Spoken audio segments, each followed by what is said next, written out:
نہایت قدوس جلالی اور بابرکت نام میں آپ سب کو سلام۔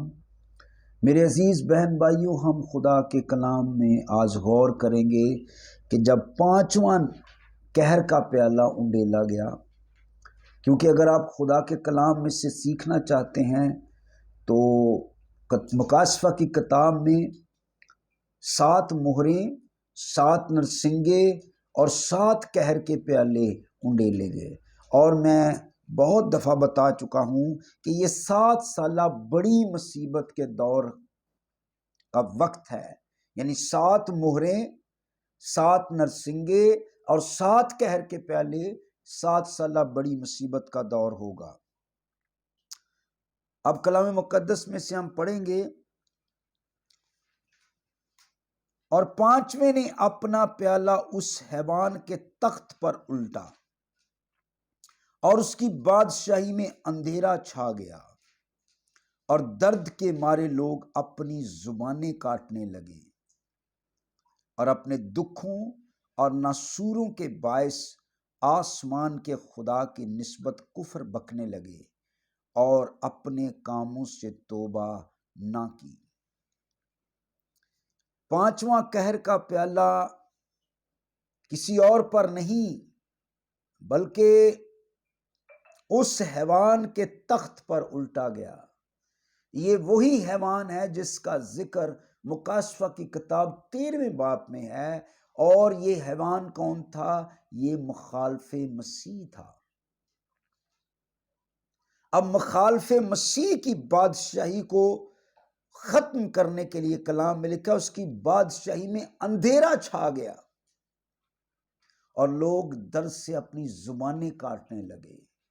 یہ جو ناسور اور یہ جو درد ان کے بدنوں میں ہے، یہ کسی اور نے نہیں دیا، یہ اسی حیوان نے دیا، یہ اسی شیطان نے دیا، کیونکہ اس درد کے باعث وہ آسمان کے خدا کے خلاف کفر بکیں گے۔ یہ کتنے بد نصیب لوگ ہوں گے کہ اتنی بڑی مصیبت میں بھی توبہ نہیں کریں گے بلکہ خدا کے خلاف کفر بکیں گے۔ میرے عزیزو، 7 سالہ بڑی مصیبت میں 7 مہریں کھولیں گئی، 7 نرسنگے پھونکے گئے، 7 قہر کے پیالے انڈیلے گئے، اور یہ 7 سالہ بڑی مصیبت کا دور ہوگا۔ اور اس مہروں اور نرسنگوں اور قہر کے پیالوں کی آخر میں ہم ایک ویڈیو بنائیں گے کہ کیا یہ 7 سالہ مصیبت کلیسیا پر آئے گی؟ کیا یہ کلیسیا 7 سالہ مصیبتیں اٹھائیں گی؟ کیا 7 سالہ مصیبتوں میں کلیسیا زمین پر ہوگی یا آسمان پر اٹھا لی جائے گی؟ یہ ایک بہت بڑا الہیات کا سوال ہے، لیکن میرے عزیزو ایک بات ذہن میں رکھیں، یہ جو بھی ہیں جن پر یہ مصیبت کا وقت ہوگا، یہ وہی لوگ ہوں گے جنہوں نے مسیح خداوند کو رد کیا، جنہوں نے مسیح کی انجیل کے خلاف منصوبے بنائے، جنہوں نے مسیح خداوند کے لوگوں کو ستایا۔ یہ وہ لوگ ہوں گے جنہوں نے اپنی زندگی میں خدا کے کلام کو رد کیا۔ آج میرے عزیزو موقع ہے، ہم وقت قریب میں جا رہے ہیں اور آخری وقت جا رہا ہے، ہمیں سب چیزوں کو چھوڑ کر آئیں، اپنے گناہوں سے توبہ کریں۔ اور مسیح نے یہی کہنا شروع کیا، جب منادی شروع کی تو کہا توبہ کرو، کیونکہ آسمان کی بادشاہی نزدیک آ گئی ہے۔ کہیں ہم شیطان کی بادشاہی میں زندگی تو نہیں گزار رہے، کہیں ہم ابلیس کی بادشاہی میں زندگی تو نہیں گزار رہے ہیں۔ آئیں اپنی زندگی جو ہے وہ آسمان کی بادشاہی کے پیرائے میں دے دیں، اور اس کے لیے ہمیں صرف اپنے گناہوں سے توبہ کرنے کی ضرورت ہے، پشیمان ہونے کی ضرورت ہے، اور خدا کا پاک روح ہمیں قصوروار ٹھہرائے گا۔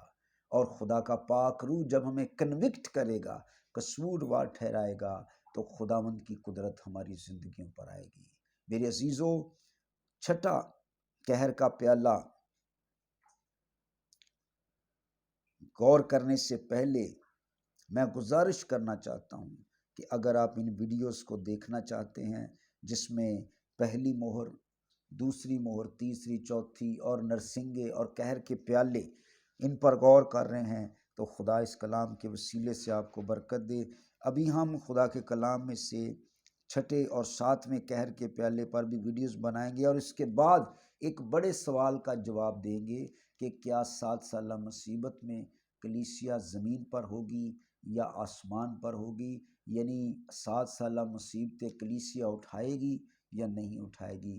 کلام اس کے بارے میں کیا تعلیم دیتا ہے؟ اگر آپ کا بھی کوئی سوال ہو تو آپ ضرور ہمیں کمنٹس میں کر سکتے ہیں، واٹس ایپ پہ میسج کر سکتے ہیں۔